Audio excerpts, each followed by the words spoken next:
Greetings, Space Invaders, and welcome to Board with Video Games, the gaming podcast that strives for the right balance of coverage for games you play on your table and on your television. You can think of us as the spaghetti and meatballs of gaming podcasts.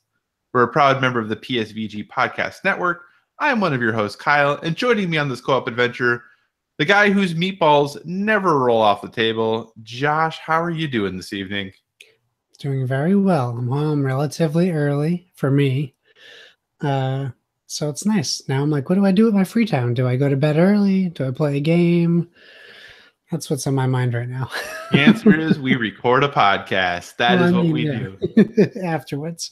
And my meatballs never hit the ground. Are you a big fan of spaghetti with meatballs? Yeah, I mean, my last name is Borboni, so... Well, I assumed so, but I didn't want to... It was marinara sauce. I feel like that would be a condition. Yeah, I'm dying. And my son loves meatballs, which is nice. It's one of the few foods that he'll actually like eat without question and without forcing. So that's pretty good sign. Do you have a specific family meatball recipe or anything like that? Yeah, we have my grandmother's meatball recipe, which my dad has, which I'm sure someday will go. I think my brother has it. So someday I'll get that. So you don't even have your family's meatball recipe? I could get it. I haven't ventured into making homemade meatballs yet. Only because my wife doesn't eat beef. Oh, okay. So you can think about a chicken or turkey. It would have to be, yeah, but that's not my grandmother's recipe. That's true. You know what I mean? So yeah, someday I'll have it when my son's eating meatballs with me. And but yeah, we have a recipe, and it's very stereotypical because I'll say it, no one makes them as good as my grandmother, not even my dad doing her recipe. That is the way that usually goes. So last question about meatballs before we talk about games. Big meatballs, little meatballs? What size meatballs are we talking here? Recipe, we're talking big meatballs. Okay, so we're talking like baseball size? Like a plum size. Okay, that's solid. Okay. So not a Swedish meatball, little meatball. We're talking big, hearty Italian meatball. Yeah, but I'll tell you, my go-to for parties is get a crock pot. Mm-hmm. I'll go to BJ's or somewhere, or whatever wholesale club you have in your area of the country, and I'll buy. Now it's turkey meatballs, but I'll buy a big bag of the turkey frozen meatballs. Mm-hmm. Buy 3 of those big giant things of ragu. Just toss them in the crock pot and put bread next to it, and it's always a big hit. Are you a fan of the barbecue sauce and grape jelly meatballs in the crock pot? That sounds horrible. Yeah, so that's a big thing around here. I don't know if it's a Midwest thing, but you would get meatballs and you take like basically a bottle of get Sweet Baby Ray's or whatever kind of barbecue sauce you want. Put a decent helping of barbecue sauce in there, a few tablespoons or more if you want to of grape jelly in there. Mix it all up. Let it sit in the crock pot. It's actually surprisingly delicious. Okay. I know. It's one of those things that when you hear it, you're like, wait, what? Grape jelly, barbecue sauce, meatballs? I know it sounds wrong, but it actually is pretty darn tasty. But hey, you know what? This is not a meatball podcast. It's a gaming podcast. So thanks so much for joining us this week. As always, send any feedback, questions, suggested topics to Board with VG on Twitter. Also at Board with VG on Instagram, where Josh posts many, many pictures of the awesome games he is playing. You can find us over on Facebook at facebook.com/boardwithvg. Also, if you want to communicate with us long form, still waiting for the first fanfic, you can hit us up, boardwithvg@gmail.com. And finally, use that hashtag boardwithvg on all the social media so we know what you're playing and we can all be part of the awesome conversation. So enough of the housekeeping things. Josh, what have you been playing on your tabletop, sir? Oh, good question. Good question. Well, it's real funny. I'm trying to remember what I played this weekend. I think the wife was only up to learning one new game. So that game was for a little behind the scenes. Last week, Kyle and I talked, and we decided we would both play a game that we own. Wow, Okay, We words. decided to play a game that we both have. We both have. Jeez, what is wrong with me? It's late. It's okay. It's a weeknight. It's late at night. It's It early happens. for me. Well, yeah, for you, but for most of our listeners, I'm assuming are in bed already. Yeah. So I text the wife. I said, we have a homework to do. We have to play Flip Ships. And she has been dreading playing this game since I bought it. And for whatever reason, because I think we saw it at PAX Unplugged and I was interested and she gets embarrassed with that style of game. So she was really not wanting to play it. So every time I asked, like, can we play this? She's like, no, not tonight. Which is her way of saying no, not ever. So when I told her we were playing that, she's like, why? I don't. And I told her why. So Kyle's playing it. We're playing it. Okay, it's happening. So we sat down. I literally sat across from the table, and while reading the instructions to her, just watched her face, just utterly defeated by the whole premise that we're playing a game that is a dexterity game. It's the first dexterity game we've ever played. So that should be noted. And then I'm like, oh, okay. After I read the instructions, I'm like, you have to come over to this side of the table. We're playing this together.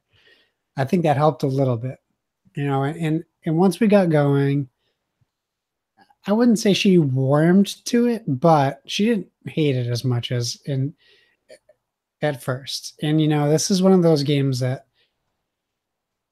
is not, I don't want to say it's not for everyone because it could be for everyone, but it has an audience, I would say, of people that would definitely love this game as compared to a general casual gamer. Not this, and I'm not trying to single anyone out because I genuinely like this game. So, and when I was reading the show notes, I was like, Kyle was playing Space Invaders. Why? But that's the feel of this game. And I said Galaga for whatever reason when we were playing it with my wife. I'm like, this is like Galaga. I think similar style game.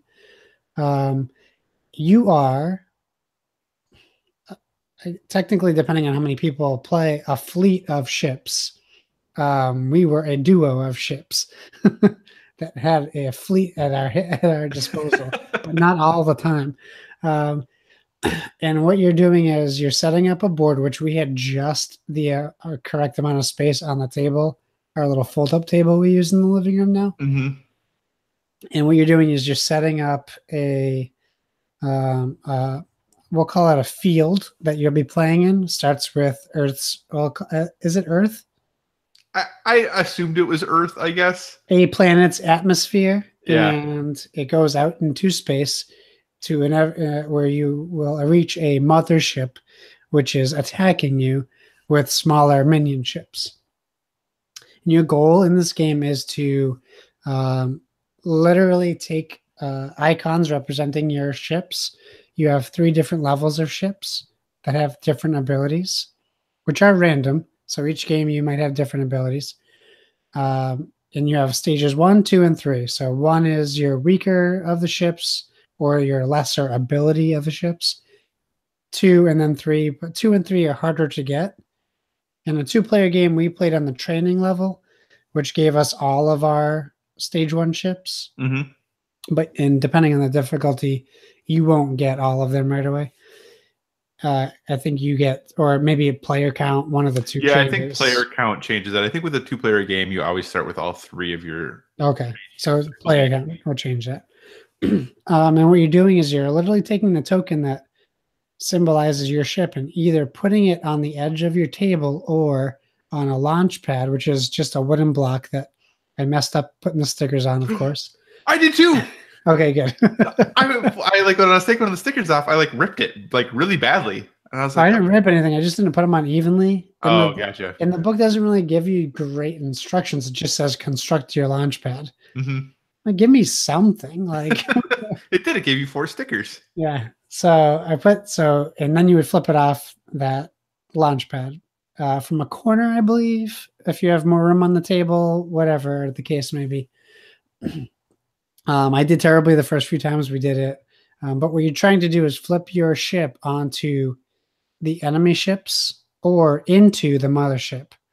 And these would signify attacks, successful attacks, or critical misses, or just barely misses. And I have a question I'll ask you when you talk about your experience with it. But as you're attacking the ships, once your turn is over, all your misses go into a launch bay or launch pad, and then you will get them back. But once you finish your attack, the enemies move. And the enemy ships have special abilities like shield, which would shield a ship adjacent to it.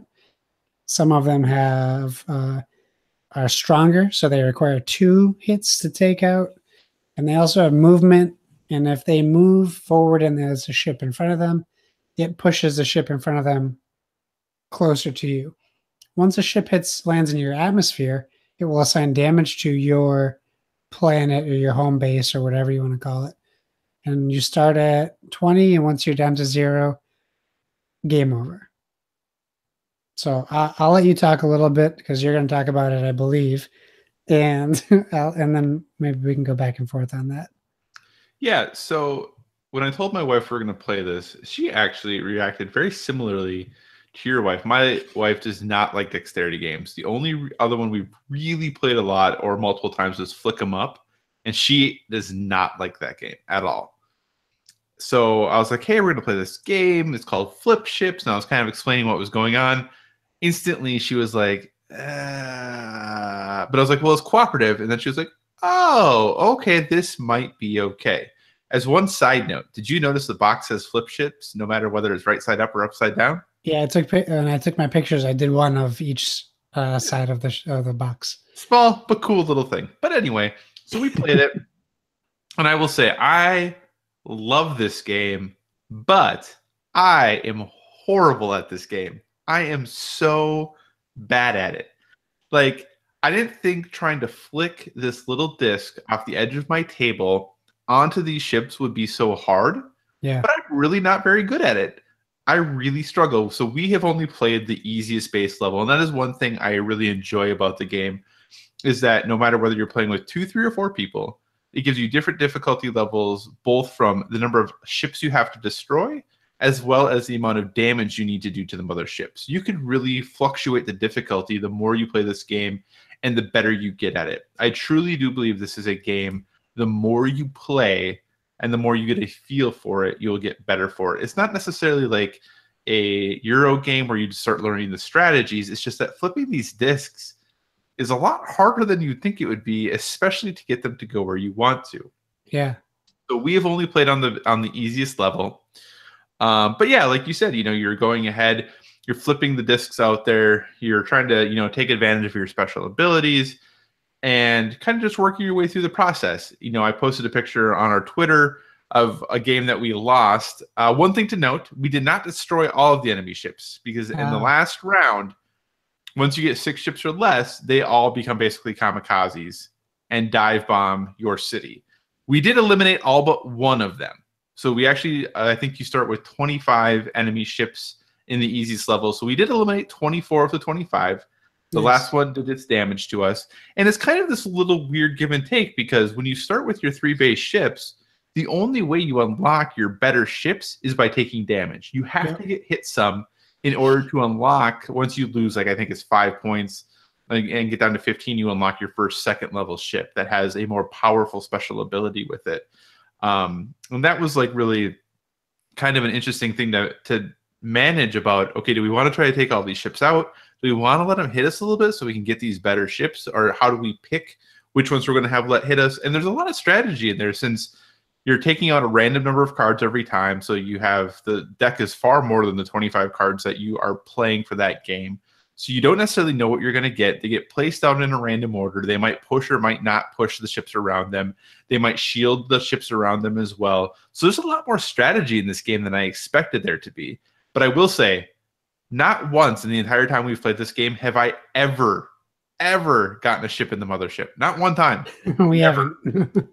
So we've never won. We've come close to winning. We get to the point where basically when the final assault happens, once you get to 6 ships or less, like I said, they all kamikaze you. So you take out as many as you can. Any that you don't take out are going to immediately attack and do double their damage to you. and then after that you come down to the final encounter with the mothership, and at that point you have to try to flip, whatever the health or damage of the mothership still remaining is. Now you can attack it earlier if you are able to and get damage in there, but you have to destroy both the mothership and all of the other ships in order to win the game. And that last round we were in the final encounter and we were just flipping all of our ships in there and not one would go in. And that's kind of how we've ended every single time, is we've gotten to the point where we will get to eliminating all the smaller ships, or they will dive bomb us, and we take all of our damage down, and we're like, okay, we each have 5 or 6 ships, and we can't get any of them in that thing. None of them. So I really enjoy this game. My wife surprisingly really enjoys this game. She didn't think she was going to like it at all. But I think there's just the fact that it's co-op, the fact that it is kind of silly, but there is a lot of strategy to it still. So it's not going to be quite a brain burner, but it's more involved than just like, hey, flick this disc and hope it goes in that hole. It's much more, well, try to go for these ones, try to use this power in the way that you can, and trying to do all that. One thing that did happen, and I still have to tweet at Renegade about this, I haven't, we have floor vents. Oh, no. So we have floor vents for our heating and cooling. Someone who shall remain nameless may have nailed one of their ships wholly off the table. Didn't even touch the table after I flipped it. May or may not have gone down one of our floor vents. So I may have lost one of our ships. Whoops. So that was a mistake. But overall, I really like this game. I think it's a really interesting, different take on dexterity games. I like the aspects of it. My only complaint, and it's not a huge complaint, but it's kind of annoying, I have a really hard time telling the ships apart, both from the ones that are in my hand. I have to really look at oh, this is the 2 or this is the level 3 ship, so I know what I'm doing as far as flipping them goes. And then even the colors of ships, telling my wife's and mine apart even, is not super easy. We had to be really conscientious of picking 2 colors that were very, very different. But if you pick colors that are more similar to each other, they're really close because the art is still really small on those discs that you're flipping, so it can be kind of hard to tell them apart. But outside of that, I really enjoy the game. I think it's something that we'll play pretty regularly. My wife, who also works at a college like I do, texted some of her coworkers and was like, hey, did you guys play Flippy Cup in college? And all of them were like, of course we did. She's like, perfect. I'm bringing a game to work for us to play that will use all of those skills. So I don't know if I'm condoning that portion, but overall, I really think that Flip Ships is a super awesome game. The designer of it, Ken Klenko, has done actually a number of other really good games as well, because he did Fuse and Flatline and Covert. So he's done, not games that you're going to say, are the top 100, 200 best games ever made, but he really has a pretty consistent track record of putting out pretty solid games, and I think Flip Ships is just another one of those. What are other thoughts you have on the game, sir? Well, I just want to make sure. I don't know. I know I didn't, but did we specifically say it was by Renegade Games? Because I know you mentioned it. I completely forgot because I kind of I know you had talking points, and I kind of just threw you in the middle. No, that's fine. But yeah, and Fuse is a game I saw them playing at PAX, and it looked like a crazy amount of fun. We just never got to play it. And I know Splig posted a picture playing it, that they were playing it tonight, which is Tuesday, not the Thursday you're hearing it. I was going to ask you, so there was a rule in the book that I thought was a little vague, and it was when your ship partially lands on an enemy ship. So it said in the instructions it doesn't count as a hit if it's on the corner of the ship. Oh, okay. So my understanding of that rule, if there was more on than off, we played it as a hit. My understanding of playing it is that if it is on top of the card in any way, shape, or form, it is a hit. If it is next to the card, if it is touching it only on the side, it is not a hit. So that's how I interpreted that rule. So it could barely be on it by just a little bit, but it's still over the top. That to us, we counted as a hit. Yeah, we had a couple of those we didn't count as hits because I just, that makes sense when you say it, but when I read it, I didn't get it that way.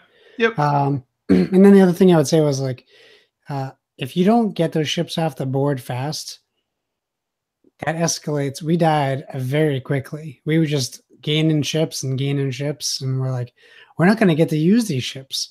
We got to add 2 more rows of ships every turn. Yeah, it's really it goes quite quickly, and you're trying to say like, hey, I really want to get these level 3 ships, but you get your last one when you have like 4 health left. Yeah. So that at that point you're in a pretty dire situation of like, oh goodness, I have not much health, but now I finally got the last ship, so I guess that's good. Yeah. But yeah, it is pretty rough. Our first game, when we were just learning, trying to figure out this flip technique and what's the best for us to do, we died in a blaze of glory really quickly. Yeah, like it did not go well at all. But once we got the feeling down for a little bit, we were able to fend things off a little better and do a little bit better. And we were able to pretty consistently get to the end game. But I'm kind of in that catch-22 right now. If I feel like we're able to handle the middle portion of the game pretty well, but we just can't beat the mothership. But I also feel like, well, we could, if we added more cards, like we probably would still do okay, but we still wouldn't be able to beat the mothership. So I'm kind of in that I don't know what to do situation. Yeah. But if nothing else, like still flipping ships is really fun. So that's good, right? Yeah. And yeah, I mean, if it was a bad game, we wouldn't talk about it this much. So I think I enjoy it for what it is. I look forward to introducing it to family, like people who don't necessarily just play typical board games all the time, because this is definitely something that they would probably think is very new and unique. So I'm excited to try it with more players. Definitely. One last question before we move on. Yeah. Did you flip things off the end of your table, or did you use the launch pad? We did the edge of the table because we didn't have, it was literally on the board came all the way to the edge of the table. Okay. We didn't even have anywhere to put the launch pad. Gotcha. Yeah, because when you use the launch pad, you're supposed to push like the edge of the board, like 2 inches or whatever it is forward. Yeah, something like that. Yeah, so we also did the edge of the table, but we run into the issue of that our table, my wife is big into woodworking, and our table's like the first big project she ever built. Yeah. And I'll say it's very rustic. That's what I'll go with.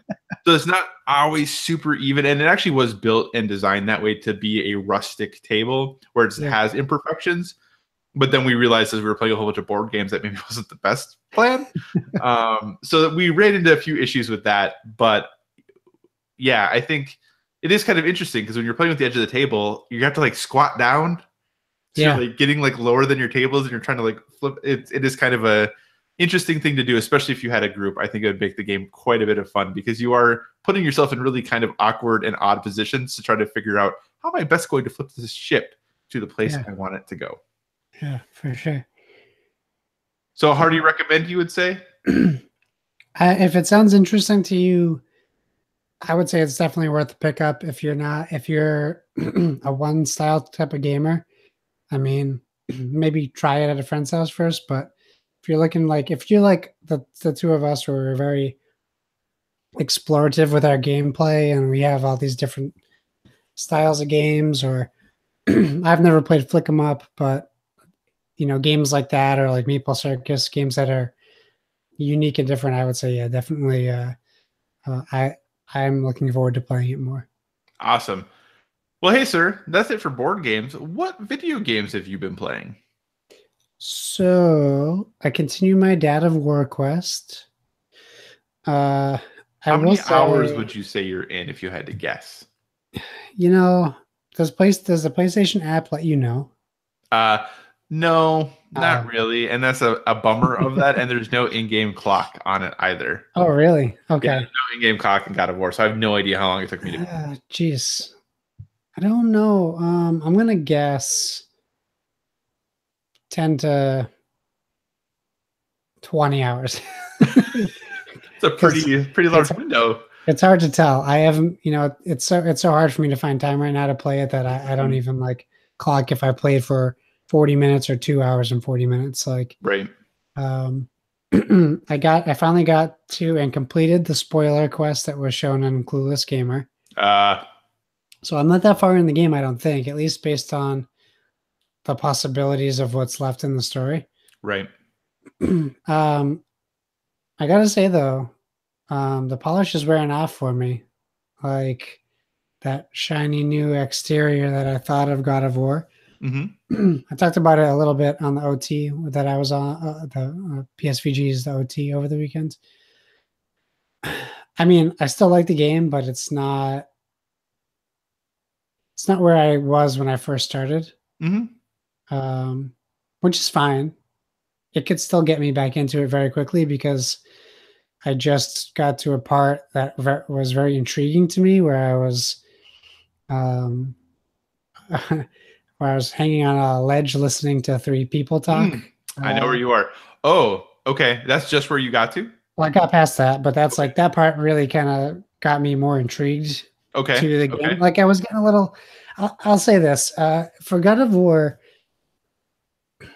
and this isn't a slam on God of War because God of War has always been like this. It just might be where I am mentally, video game wise. It's getting very repetitive for me. Hmm.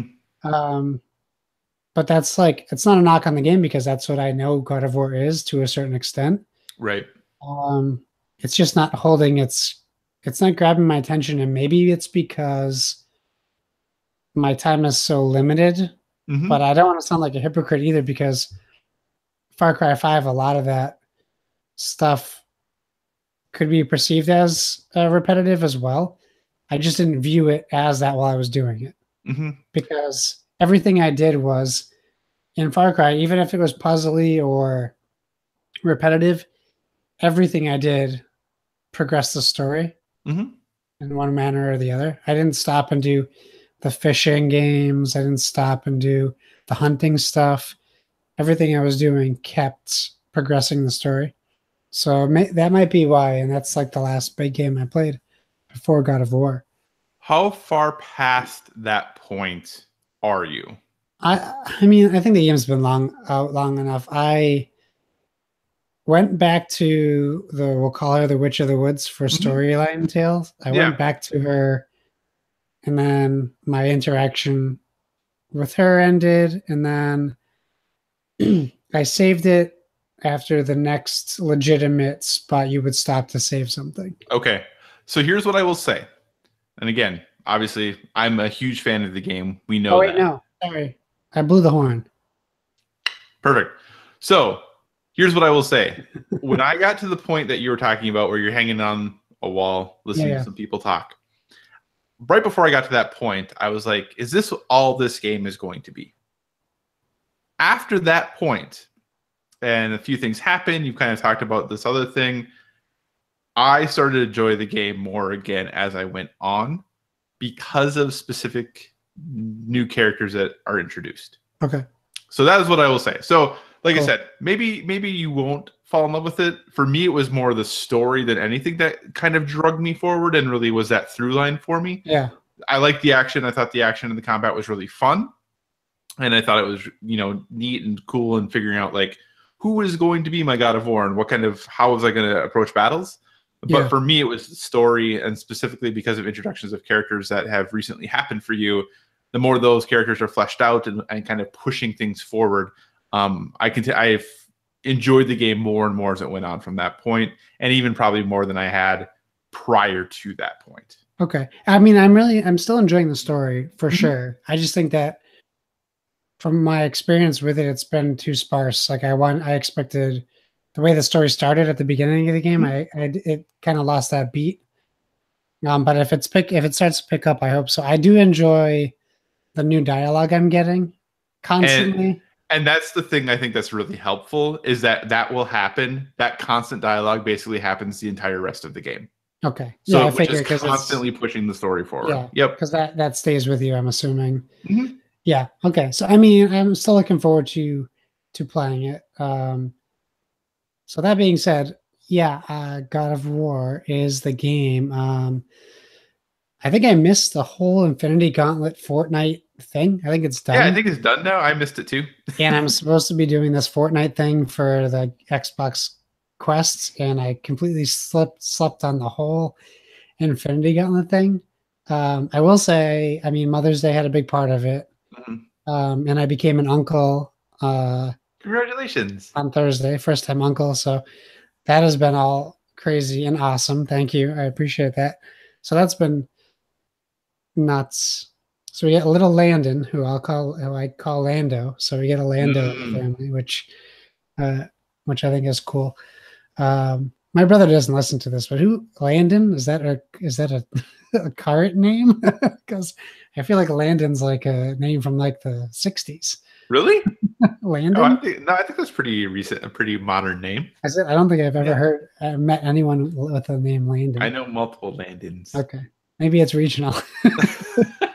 He's moving to the Midwest soon. He just hasn't told you. That's possible. I will say on the hybrid video game board game front, we did get the Potion Explosion beta for the fifth ingredient on the app.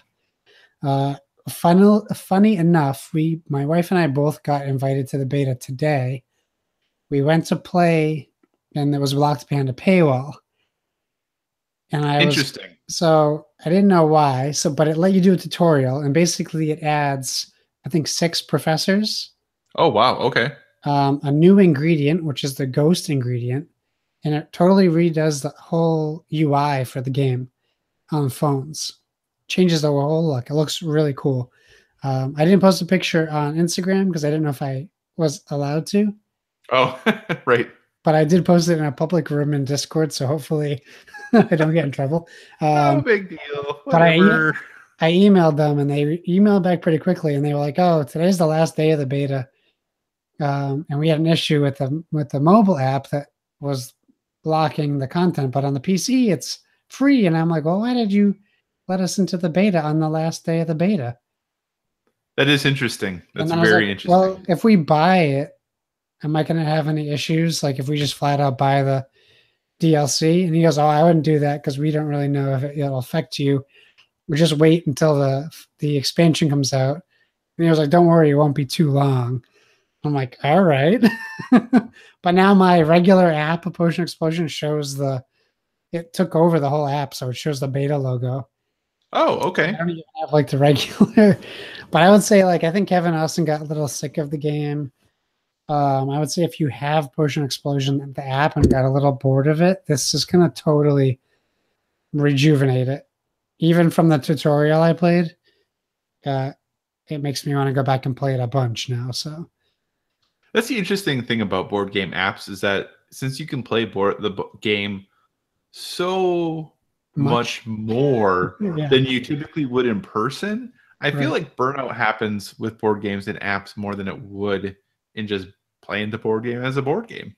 Yeah, if you play like Potion Explosion 50 times in a week, imagine playing the board game 50 times in a week. Right. No one would ever want to play that game ever again. And this is, let's shelve this for a future conversation because this would probably be a good topic. That's true. It would be. Absolutely. Any other video games you've been dabbling in, good sir? So I got Limited Run Games sent me a code for Saturday Morning RPG on the Switch. So I have been dabbling in it. I think we'll talk about that in a future episode. Hopefully we'll let you guys know because I know that Kyle has it on the Vita, which had some sad news today. Yeah, it did. But that's okay. I mean, it's not unexpected. No. And then I don't know that I played anything else. The new games of gold are available to download today. I will try Vanquish. I'll jump into that at some point. Because that was a fan favorite of mine when it came out. And now that I have Metal Gear Phantom Pain on PS4 because that was a PS Plus game. PS Plus game. So I'll still download it in case they drop a X enhancement. Mm-hmm. But I don't think there is one currently. So I don't know if Konami's going to do anything like that. Yes, they have no reason to do it with that game. But that's been about it. I've been tempted to try Laser League, but every time I like want to try a game, I think that's going to take away from God of War, so I'd rather just play God of War. And I want to finish that. And that makes sense. I don't want to start a new game. I think State of Decay will be the thing that if we get to play that together, that will be the one thing I'll allow to take me away from God of War for a little bit, just from the co-op aspect. But otherwise, nothing else. Gotcha. What about you? I actually haven't been playing too much.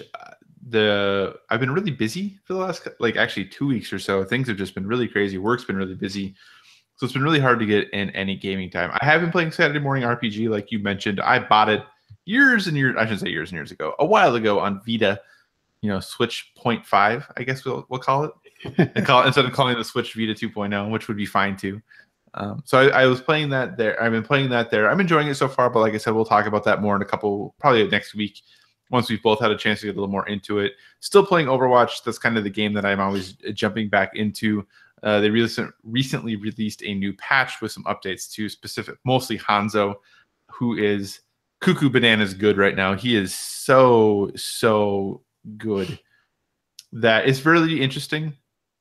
It's been a new competitive season has started, and this new patch to Hanzo means that the meta has completely shifted as far as competitive Overwatch goes.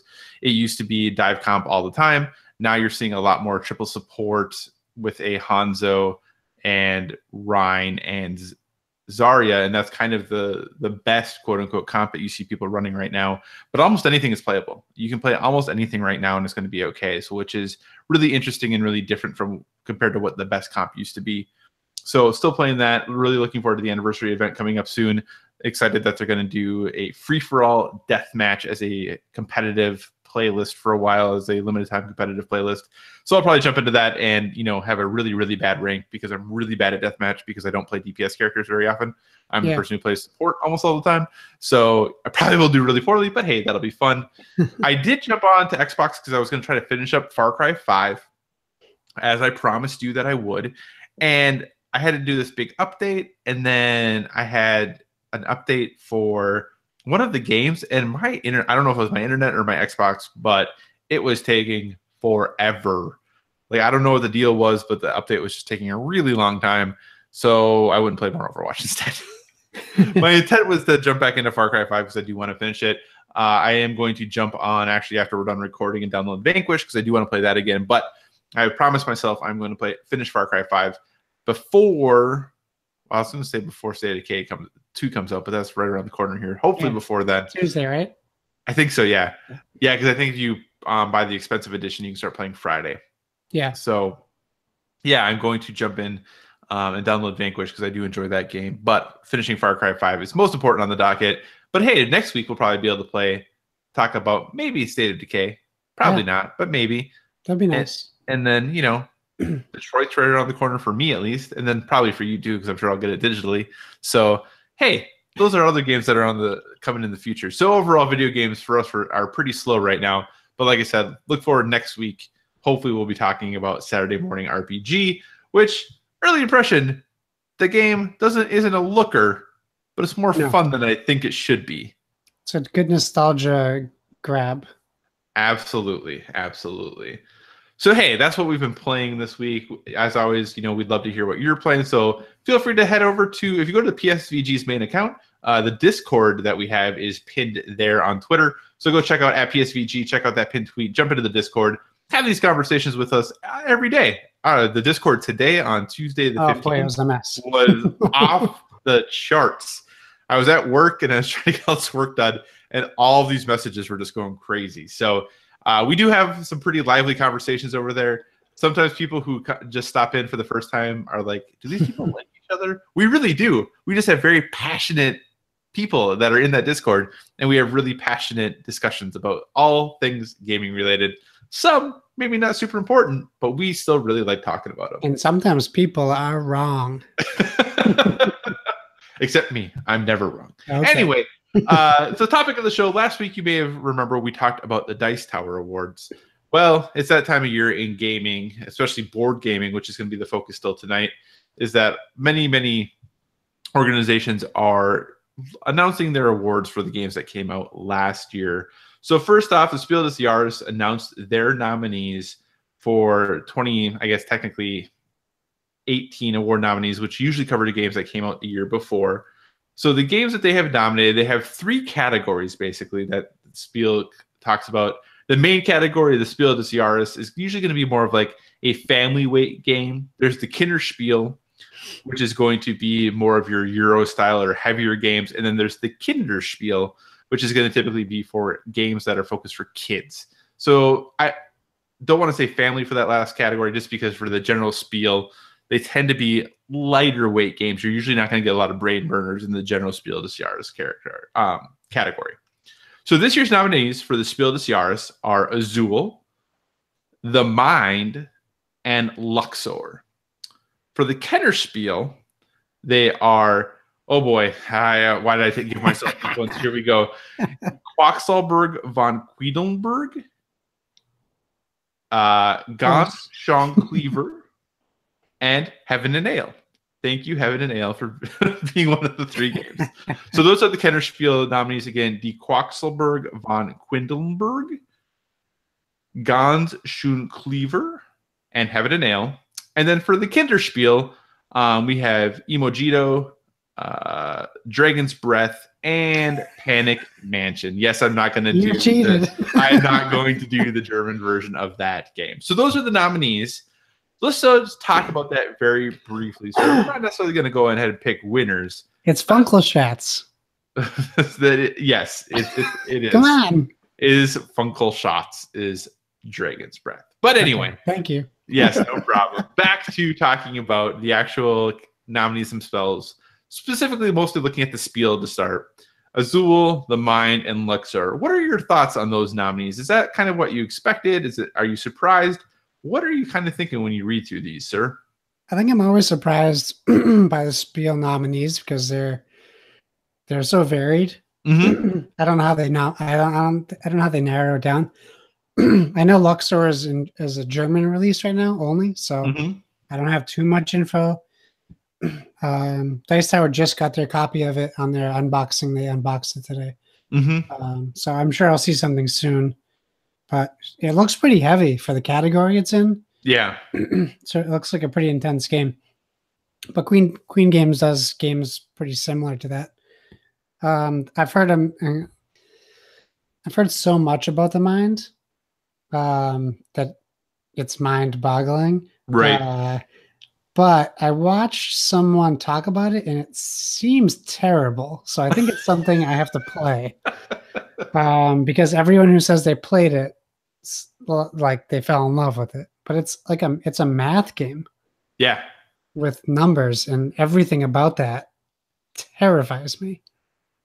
Yeah, it is I think it's a really interesting group of nominees. Like, if obviously the Spiel tends to, I feel like every year they kind of nominate. I feel like there's one game that I'm like, yes, I can completely see that. One game that I usually know nothing about or next to nothing about. And then one game that I'm like, I've heard of this game and I've heard people talk about this game, but I have no idea what to feel about this game. Right. And almost always the game that I know the best never wins. So I feel like Azul's not going to win. Like, I feel like there's no way that's going to happen. So are we doing predictions on this one too? I mean, we can if you want. The problem is, like you said, for The Mind and Luxor, like even for, comparing what we talked about last week for the Dice Tower Awards, like even if I hadn't played some of those games, I've watched videos of them. I know a lot about them. I've heard people talk about them. I've watched reviews for them. For Luxor and The Mind, I just, like you said, I just don't know that much about them. Yeah. For being nominated for what is ostensibly the most prestigious award in board games. I at least heard about The Mind a lot, but I had never heard of Luxor. In fact, when I saw the cover, I thought it was like one of those mobile app games where you're like matching jewels.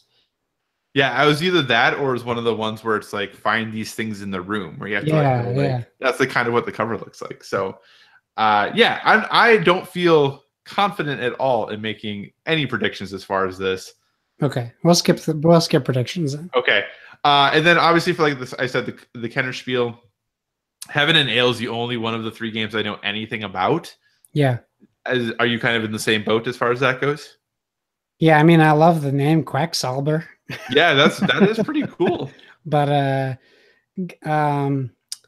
the Gans game, I think I saw Matt Morgan, who runs all the pack stuff. I think I saw him playing that and posting pictures online. Okay. So that's where I think I recognize it from. Okay. But other than that, I've only ever heard of Heaven and Ale. Gotcha. And then what about for Kinderspiel? Is there any? I know I've heard of Dragon's Breath, but I've never obviously played it.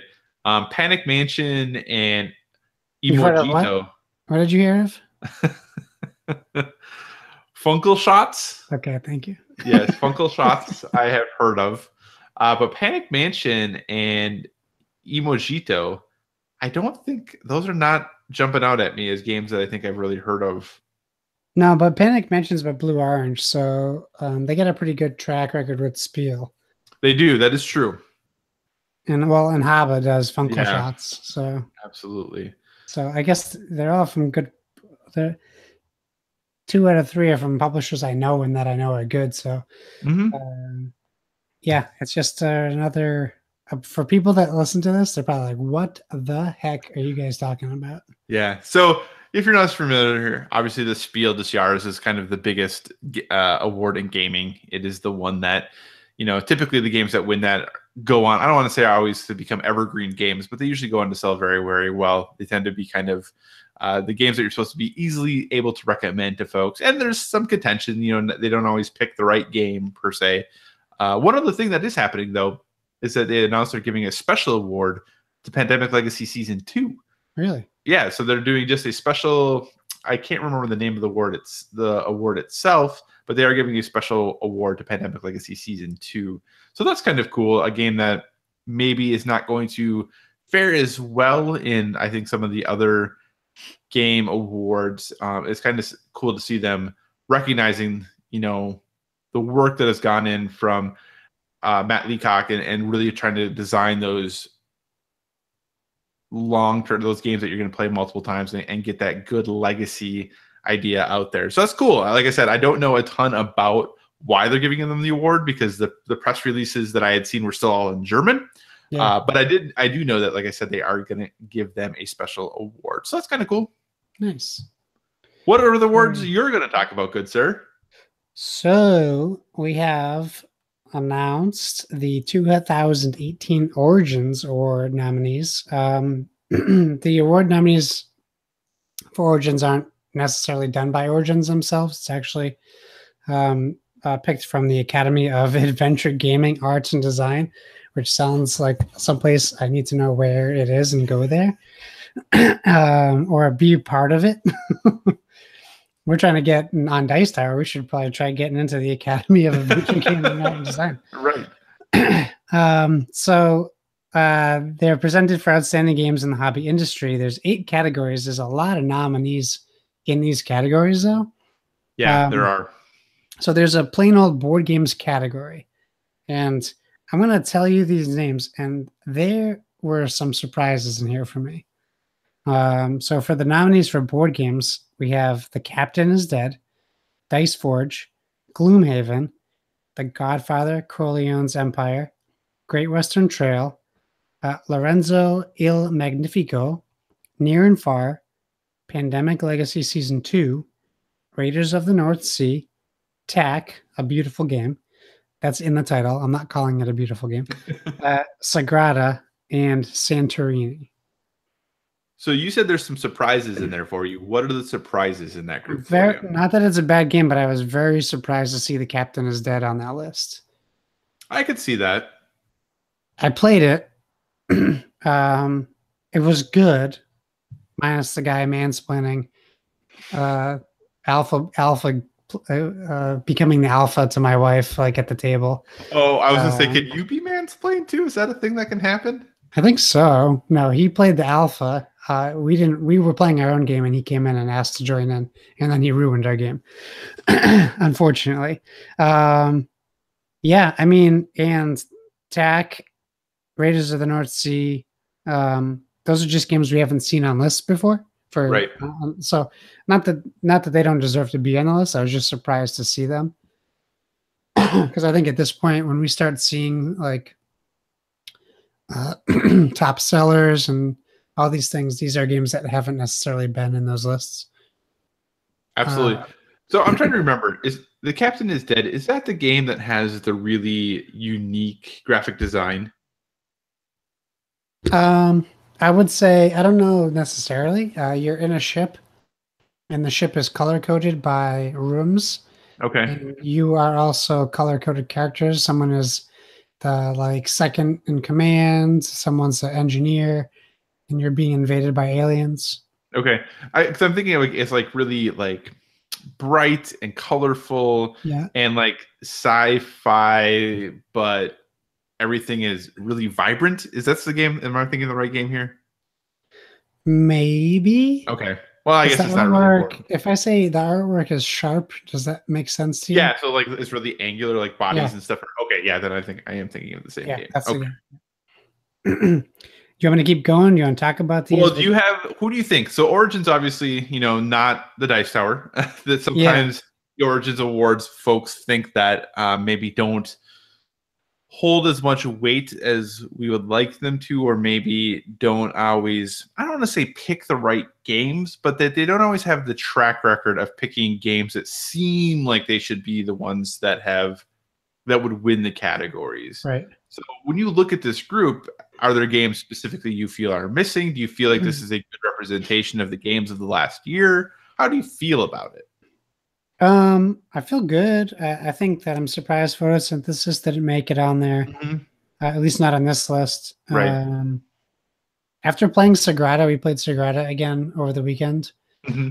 I really think I would have changed some of my votes to Sagrada from the last week's episode. Okay. So I would say if I had to pick a favorite from the group, I would pick Sagrada. In general, I think it's a pretty. I don't want to. I always say phenomenal in this. It's a pretty superb game, right? And the mechanisms and how it works and the replay value. So I mean, I think that that's jumped up a bit from playing it. But that's also how things work when they're more fresh in your mind.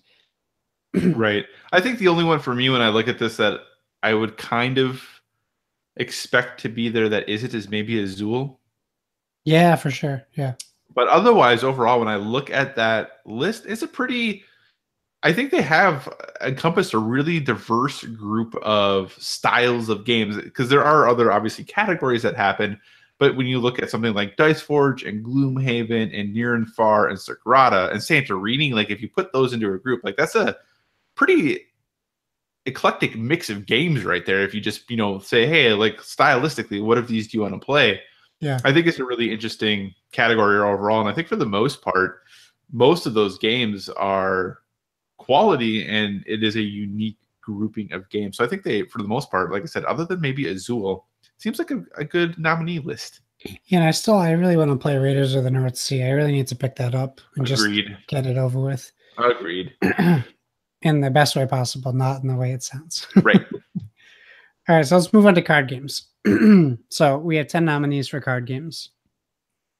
And these are kind of all over the place too. So this will be interesting.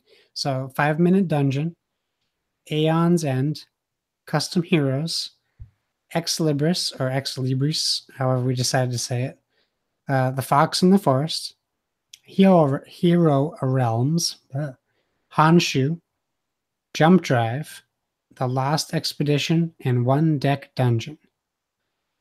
I kind of love this category. I never really put all those games into a card games category in my head. Right.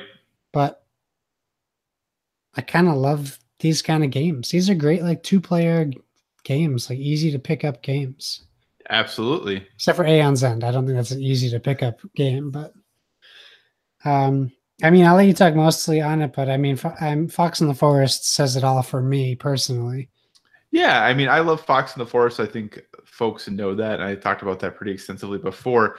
The one thing on here that really caught me off guard was Honshu. Yeah. I felt like that came out 2 years ago.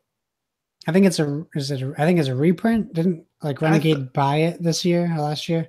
Maybe. I'll say, because every time I think of Honshu, I feel like it came out in like 2016. But overall, yeah, this is a really interesting mix of games. For me, just like you, the Fox in the Forest is the one that jumps out the most. Bummed that I'm not going to be able to play it more often since my wife isn't a fan. But I just look at this too, and like Renegade has 3 games on this list, which is pretty impressive for them. So yeah, overall, really, again, a good group of games that, are some maybe better than others. Sure. Have I played all of these? Obviously not. But I think overall, there's nothing on here that sticks out to me as a big, oh, why is that on there? Right. These are all games that seem to make sense as far as why they're on the list. But again, hope Fox in the Forest pulls it out. Come on, Fox in the Forest. Yes. Yes. Sorry, I was thinking about E3. I'm like, yes, board games. Take that, E3. Get some board game stuff in here too. All right, next category is collectible games, which is also very, very varying. We start with 10 nominees. We have Card Fight, Vanguard, Demonic, Advent, Booster. So that might win for best name. Dungeons and Dragons Miniatures, Icons of the Realms, Monster Menagerie 2. These are great names. DC Comics Dice Masters, Batman foil packs. Very specific. Batman foil packs, not the game itself, the actual foil packs. Dragon Ball Super Galactic Battle Booster, Final Fantasy TCG Opus 1 Collection Booster, Marvel HeroClix, The Mighty Thor, MTG, oh god, sorry, Magic the Gathering, I'm going to say this wrong. Is it Zelan? I think it's Ixalan. Ixalan Booster. I don't know if the I was silent. Pokemon TCG Sun and Moon Booster, Star Wars Destiny Awakenings Booster, and Yu-Gi-Oh! That has an exclamation mark in it. 2017 Megaton. I mean, Star Wars Destiny, for me, is a no-brainer. But I really think that the Dice Masters is really killing it with everything they're putting out. And as big of a fan of the Courier series as I am, which is the original Dice Masters, I really wish I played it more.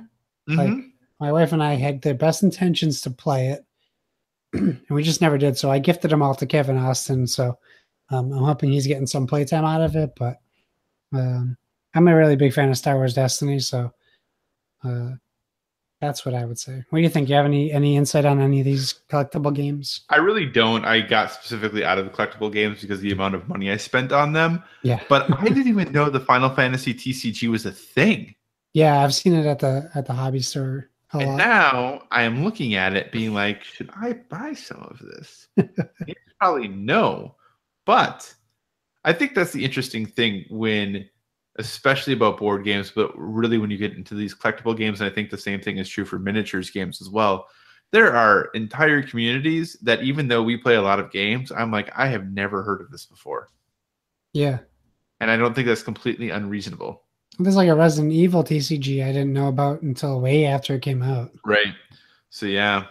But hey, so yeah, for me, there's nothing specific that jumps out here. I think, if I was going to pick something, I would probably go with Star Wars Destiny as well, just because that's cool. Magic and Pokemon and Yu-Gi-Oh! They've all been around the block a few times.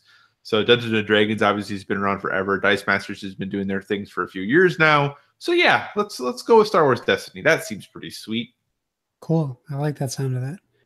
All right, family games. We have Azul, Bunny Kingdom, Codenames Disney, Codenames Duet, Downforce, Drop Mix, Hot Shots, Mountains of Madness, Sagrada, and Viral.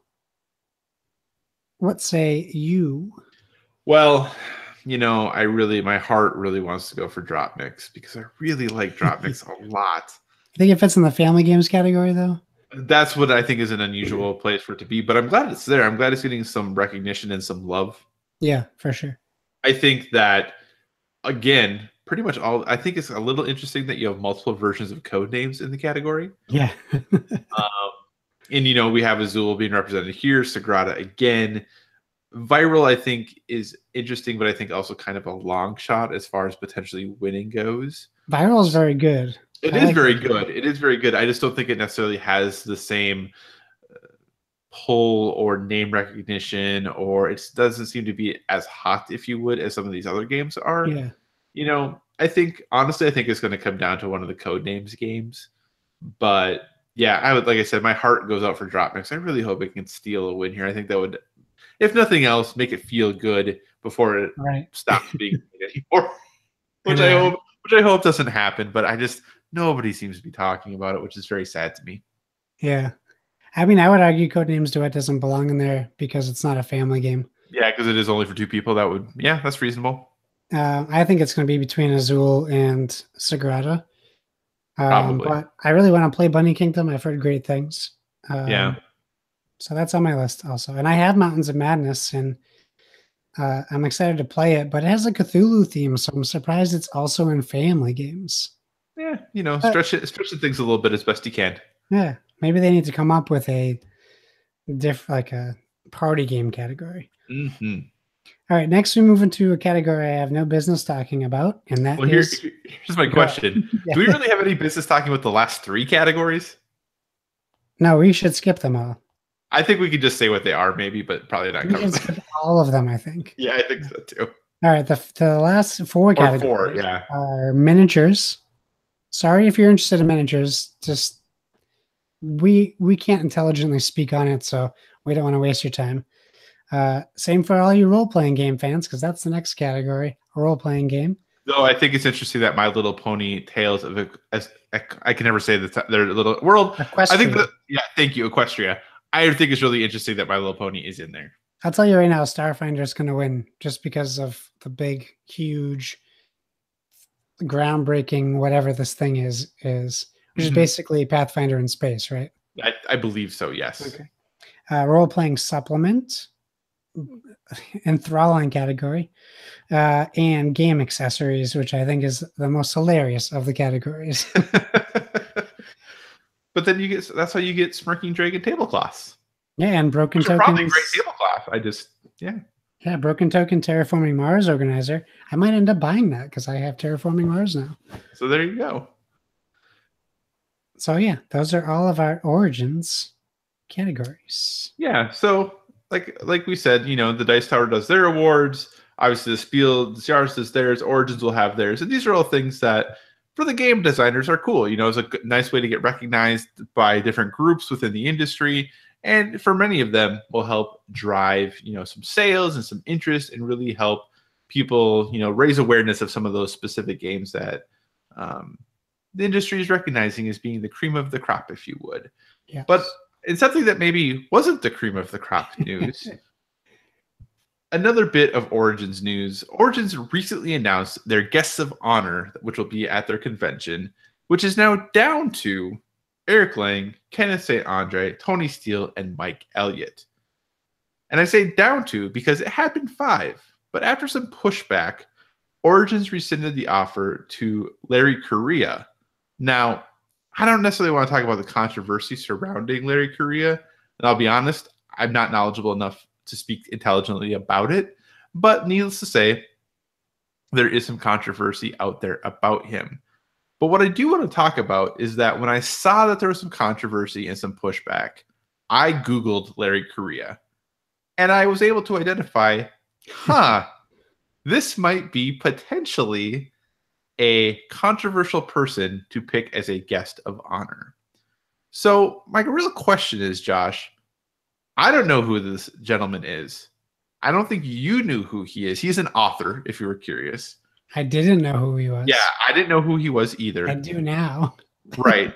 I did one Google search and was able to say, hey, after that one Google search, potentially bringing this person as a guest of honor to your convention might turn some heads. But apparently no one at Origins decided to do that. So how do these things keep happening? This isn't the first time that a convention has rescinded an offer to a guest of honor, or that an award has no longer been given to someone after it was announced that they're going to be getting it, and then there being some pushback, and then them being like, oh, the organization being like, oh, hey, we didn't know about this stuff. How does this keep happening? I mean, if we had the answer, I would say this. This is what I like about our podcast. I'll do the things you say you won't do, and vice versa. So you might not want to talk about him, but maybe I do. You can. That's fine. Like I said, I started looking into it, and I was just like, I don't have enough time to delve into this to give from my perspective, a well thought out, balanced look at like what the controversy surrounding him is. If you have it, I would love to hear it. If I put myself in the shoes of probably the intern or the PA for whatever company brings on these guests and assigned this task to me, we'll say,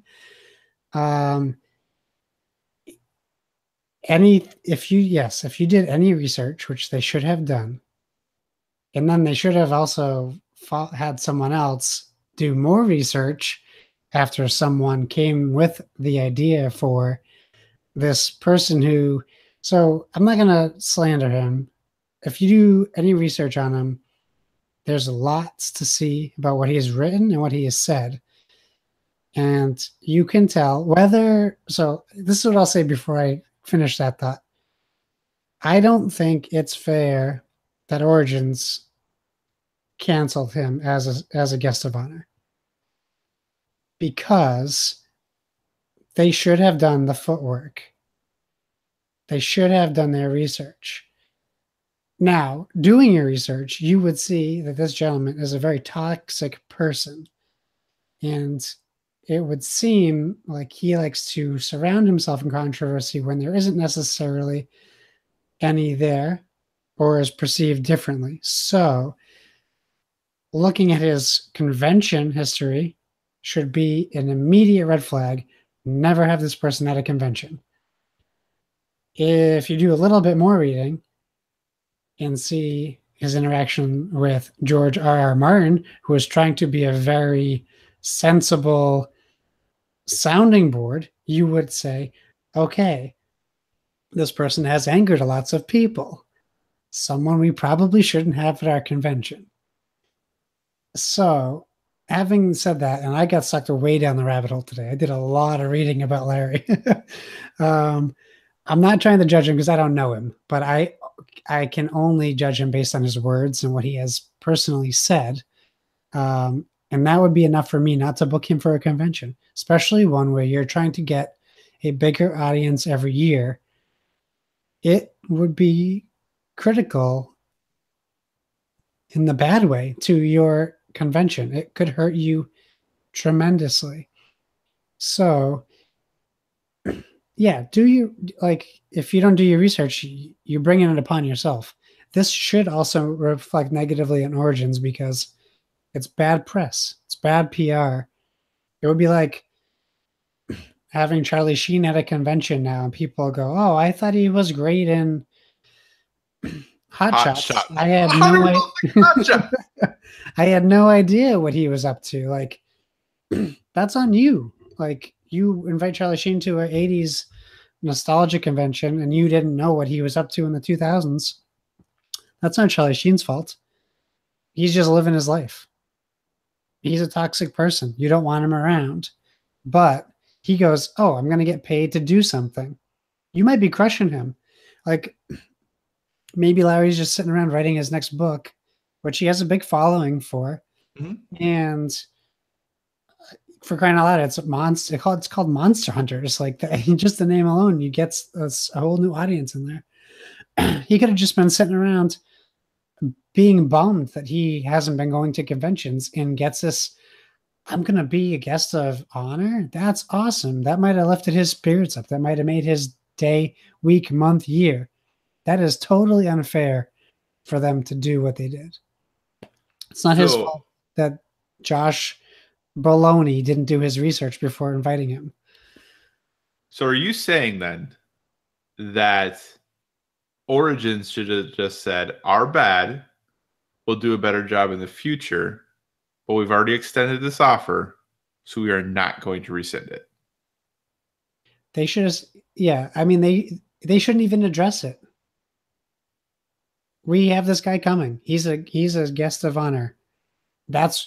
He's here to talk to his fans who are coming to our con. We're in such an age now that everyone's nose is in everyone's business. Mm-hmm. If you don't like Larry, that's great. No one's telling you have to. Don't go to his panel. Or if you really feel like you have to tell him you don't like him, apparently it happens all the time. So he says, go tell him. Like, it's just like it's like when sports players are invited to the White House, regardless of the administration, whether it's Trump or Obama or Clinton or Bush. That's something that happens. You don't have to go, or you can go and just not engage in politics. Me going to if Larry's going to speak at PAX Unplugged does not affect my experience at all. I'm not going to go see him speak. If he's a keynote speaker, I skip the keynote. If he's on a panel and I really find him that horrible, I don't go to the panel. If he's playing a game of The Captain is Dead, I walk by the table. Like, I understand how people can see it the other way. Like, you don't want a convention you go to representing someone you think is as bad as this person might be. If they did it, but you got to give them the benefit of the doubt. So maybe Origins has him back the next year. Then maybe you decide Origins isn't for me. I know that's like a pacifist approach to it, and you could definitely go more protesty, and that's your right to do. But in my opinion, all the blame lies on Origins. And it might not be a popular opinion. No, it's okay. I think it's totally valid for you, obviously, to have your opinion and belief in kind of where your dog is in this fight. Here's my follow-up question to that then. Because I'll be honest, this was not the response I was expecting you to have. And I'm kind of excited about it because we might not agree on something, which doesn't happen very often. Which is okay. We cannot agree. Absolutely. We cannot agree. Absolutely. So in this situation, you talked about how, hey, if he's the keynote, I don't have to go to it. Or if they are doing a panel, I don't have to go to that panel. But your ticket is paying for him to be there. So if you've already purchased your ticket ahead of time, say you didn't know who the guests of honor were, you've already purchased your ticket, you've already purchased your pass, and then they announce who it is, do you, as someone who's already paid for this experience, have the right to be like, whoa, whoa, whoa, whoa, whoa, this is not what I paid for. This is not what I signed up for. You need to fix this. So, okay. So I'll say, well, a couple of things. If I was buying my ticket for the keynote, if you're buying a ticket for the keynote and that happens, okay, one, you shouldn't buy a ticket before you know what you're getting. But isn't it that you have good faith that the folks at this convention that you've been to before, that you've been to for years, they have your best interest as a gamer in mind? You don't need to worry about them bringing in someone who you would find to be offensive, non-inclusive, however you want to look at it. Sure. Like you have, they've never done something that made this mistake before. So like, you're like, hey, they have my best interest in mind. This is going to be fine. I can trust them to do what is going to be good for all of us. I think you should voice your opinion for sure. I think that if you go to this convention and there's nobody at the keynote, then maybe the message is sent. So if you still bought your tickets and you don't go to the keynote because you don't believe in that, and then whichever organization is like, oh, we had 200 people in our 5,000 capacity room, maybe we made a mistake. Or, but of course, anyone, you're entitled to your opinion, but the customer isn't always right. So there's two different trains of thought on that, because we've always been told our lives the customer is always right. And for someone who worked 16 years in retail, I can tell you, well, the customer is mostly wrong, but they want you to be on their viewpoint. So they want you to be wrong also. I don't think this is the same thing. It's not a parallel to that, but to the point where we were talking earlier, I don't know enough about him to know that he isn't inclusive. I know he has said what he has been accused of, and most people who say that are one of those things, but that's also an assumption. And that's the way the internet is these days. But for someone like him, he also says like he promotes inclusion and all these things, but then he's the first person to tear people down. So I can see both sides of that. Like, you can't claim inclusion and then immediately disqualify people from your arguments. So to your point, I see exactly what you're saying. I can see both sides of it. I'm more on the side of I don't care necessarily about his feelings about what Origins did, but the fact that they did what they did as an empathetic person that can affect someone physically, mentally. You know, it can do a lot of things to somebody that could have been avoided by, as you said, 30 seconds of Googling, Right. which should be mandatory nowadays. You would think, but apparently it is not. Businesses check people's Facebooks before they hire them. Mhm. You know, we should be holding Origins to a higher level, regardless of how toxic or uninclusive or bad this person is. They should be.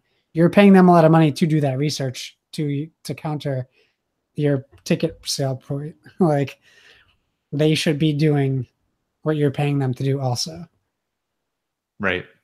So to clarify, at the end of the day, Yeah, your position is Origins is mostly to blame for this. but I don't agree with him on any level. Right. And that you are not a fan of his or saying you agree with him, but it seems like Origins is really who messed up the biggest here.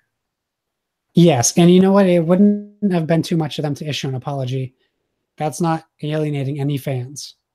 Right. No, I can see that. I can see that. They could have at least issued an apology. That being said, I'm only getting the story from his side. They may have issued an apology. Yeah, they issued a really very short statement that was like, "Hey, our bad. We, strive for inclusion and making everyone feel comfortable. He's but no you're also longer talking invited." about a human being. You gotta Right. No, for sure, for sure. Yeah, put some humanity into your apology. No, for sure. And like I said, I just don't know enough about him or the situation to feel like I can comment in a way that is meaningful in any way, shape, or form, other than to say, I am happy, Origins or any other organization, to Google things for you if you pay me a sum of money that is not very large. I will double check things for you before you invite people and say, yeah, this seems okay. Or, hey, maybe you should think about this before you invite this person. I will do the Googling for you. Or a big giant fat no. Or potentially be like, do it. I may not recommend this person, but in the end, it is your decision. So awesome. Well, hey, we're getting a little long here, but I think we have a couple potentially short questions that we can go through to wrap things up. Josh, what awesome emails, questions have people sent over to @BoardWithVG on Twitter? Let's check them out. So we have Splig, we have two of our loyal listeners and commenters today.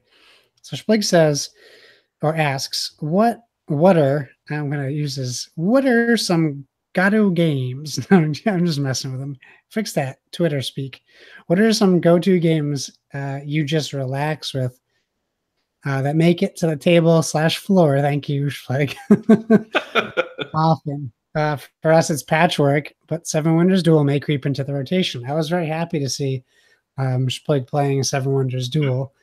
I would say, to answer it for me, we're constantly finding new games that we're loving. So right now it's Century Golem Edition is a huge go-to for us. And Sagrada is coming back real hard into that rotation for us. What about you, Kyle? Yeah, so for us, I think the game Seven Wonders Duel is one of them. Is a game that we look at really regularly. Red Sevens is another game that we play quite often. And then actually the third one is a game that most people don't like, but is a game that my wife and I play with her parents a lot. We play a lot of Millborn. A what? Have you ever heard of Millborn? No. Okay. Look it up. It's a game most people don't like it very often. It's a game you can get really, really hosed in, and it feels really bad to play sometimes. There are games that you just can't win. Like, you just can't at all. It's a card game. It's about traveling a certain distance. It's French. You get things like coufferays and cool things like that. But we play it a lot, mostly because we play it with our parents. So it's just one of those things that we don't even have to think about the rules. We just know how to play. So if we're looking for that easy comfort food, it's, like I said, Red 7, Millborn, or also Seven Wonders Duel, for sure. Cool. All right, so Paul had two. I'm going to say they're both questions. They're comments mostly, but so Paul writes, I have not beaten Dad of War yet, and I'm interested in your progress, Josh Bones. So we did answer that already. We are behind, so I don't think it will be spoilery. Yeah, I got all that. So then he says, I know y'all dislike Monopoly, but I picked up Tanuki Mario and Rosalina to finish off my set. To which he adds, what are y'all's thoughts on the characters' abilities in a game like Mario Monopoly? And will they release more characters like Goombas or Turtles or Bullet Bill? And of course, all caps, Koopalings. So I'll let you talk on this, but I'm just going to first. But I will say to Paul, I responded on Twitter, I love Monopoly. I love it a lot. It's just everyone else who doesn't like playing it with me. They don't like it so much. But I'm going to throw it to Kyle real quick. Talk about Monopoly Gamer. So I'll be honest, I know nothing about Monopoly Gamer at all. I wish I did. I've heard good things about it. That is something I probably should add to my list about things that I'm just not super knowledgeable about or don't know a ton about. So Monopoly in general, I am moderately a fan.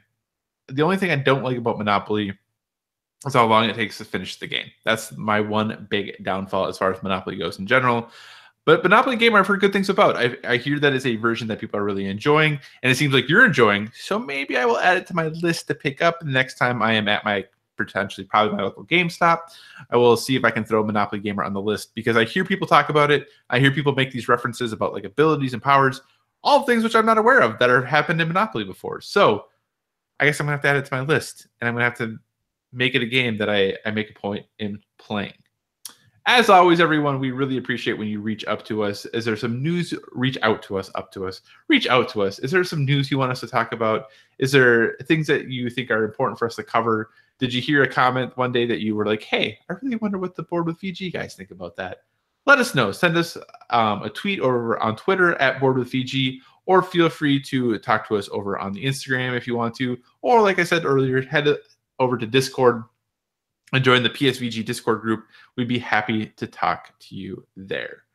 So with that being said, our show has gone quite long this week, so I think it's about time to wrap things up. But before we do, a special little announcement for you all. With this new format and us going a little bit longer and PSVG reworking a few things, we are going to have a special guest next week. It's going to be great. So we'll have our first ever guest on episode 33. There will be 3 of us. It's going to be grand. That was all planned out. It was supposed to work that way. We're episode 33. There'd be 3 of us. So tune in next week for a super special guest who will be joining us. But for that, I think it's time to wrap things up. Josh, what do you say? Should we take this home? Let's do it. Thank you. Have we, you know what I was thinking about the other day? Have we been spelling out Board with VG again? Because I feel like we always hit that hard, but I don't remember doing it recently. We have not been doing it recently. Okay. All right. Well, I'll fix that today. And never mind. Days without spelling out Board with VG, 0. Yeah, no, right. Thanks for joining us, guys and gals. Remember, you can find us on social media at Board with VG. That's BOARD.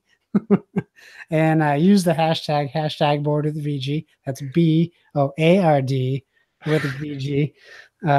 We're also on Instagram. That's BOARD with VG on Instagram. We have a Facebook. That's facebook.com/BOARD with the VG.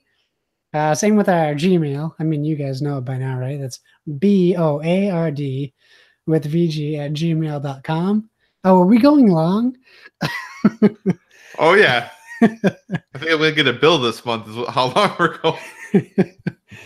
I kid. We love you guys interacting with us on social media.